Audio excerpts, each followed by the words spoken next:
Well, everyone, it's time for us to go ahead and take a look at another very interesting thing that was kind of reported yesterday or 2 days ago about some interesting changes to Apple's ecosystem. So this article from MacRumors basically states that the Biden administration report recommends sweeping changes to Apple's ecosystem. Now, this MacRumors report continues to state a report commissioned by the Biden administration this week recommend new legislation to make major changes to Apple's platform restrictions and App Store policies. Now, further along this article, right in the middle of it, the very first point, which is very important, they suggest, or the report recommends, that third-party app stores should be permitted and users should not be prevented from side-loading apps outside a gatekeeper's own app store. And they, further add, legislative and regulatory measures should prohibit restrictions on side-loading alternative app stores and web apps. This is by far one of the most confusing things in my head.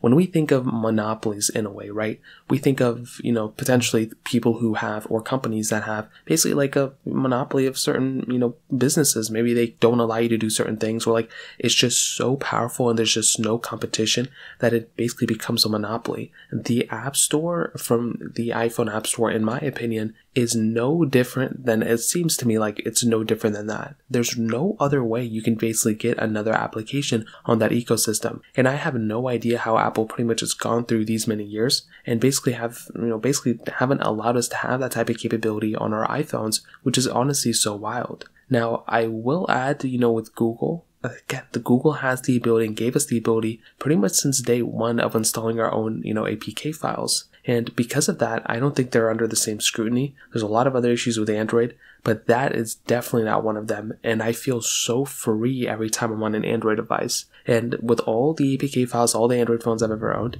I've never had any viruses, I've never had any malware, no issues like that at all. In fact, I would argue that sometimes when I install some applications that are off the App Store, those perform a little bit better than some that are actually on the Google Play Store, which is very interesting. So because of that, in this case, I really do think that within probably the next 2 years, we are not only going to be getting third-party, app stores on our device, but we are going to be getting the full ability of side-loading any application that we want to. So not only can we go to another third-party app store if we want to, but if we want to download an application, we don't even have to use an app store. We could just use the IPA file and it's just install it that way. So I would love to hear your thoughts about this. Let me know in the comment section below. Hit the like button, that'll mean so much, but definitely hit that subscribe button. More importantly than everything else, I love every single one of you guys. Hopefully I'll catch you guys in the next video. Peace out till then.